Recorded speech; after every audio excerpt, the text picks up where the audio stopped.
Good morning, fam, and happy Friday to you. This is Dr. Tommy Pringle coming to you again with another work week, inspirational and encouraging message for today and weekly recap.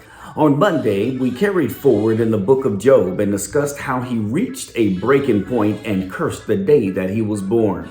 And unfortunately, there are going to be times and there's going to be some people that come across in your life that will hate their life. And we as children of God hold the duty of being an encourager to them because of who we are.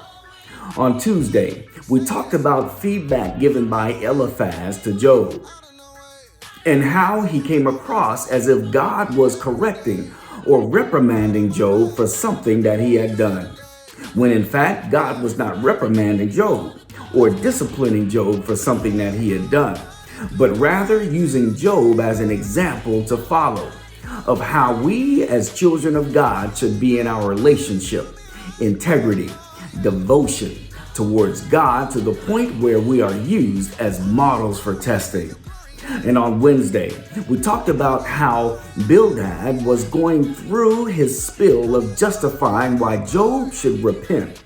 And we saw in this particular verse where he referenced how God will not reject a blameless man. And one must understand that God is not rejecting Job for anything that he did wrong. Today, we're going to continue in the book of Job and pick up in chapter 10, lifting up verses 20 through 21, where they read, "Are not my days few? Then cease and leave me alone, that I may find a little cheer before I go, and I shall not return to the land of darkness."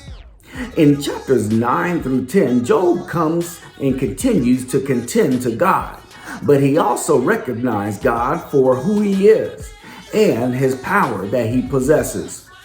And then he asked the Lord whether or not his time is coming to an end.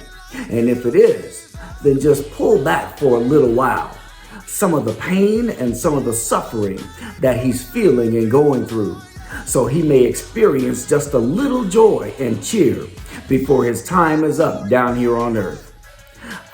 It is so just to return back to that land in that place of darkness, to remember his last time on earth without pain and suffering, which is why he did so. Job knew and understood and recognized that he was no match for God. He recognized that even when he is or was right, that he is still not right to God. And the Bible tells us in the book of Isaiah, chapter 64, verse 6, that all of us have become like one who is unclean, and our righteous acts are like filthy rags. There's nothing that we can say to justify why we should be allowed to escape pain and suffering. There's nothing that we can do to justify escaping pain or suffering or trials or tribulation. And Job understood this, which is why he asked the Lord to grant him just one last thing, that he can depart from this earth in a condition other than pain and suffering. Allow that to resonate in your spirit over the weekend as the Lord continues to shape and mold you into the Christian leader that he calls you to be. I love you with the love of the Lord. Be blessed this week.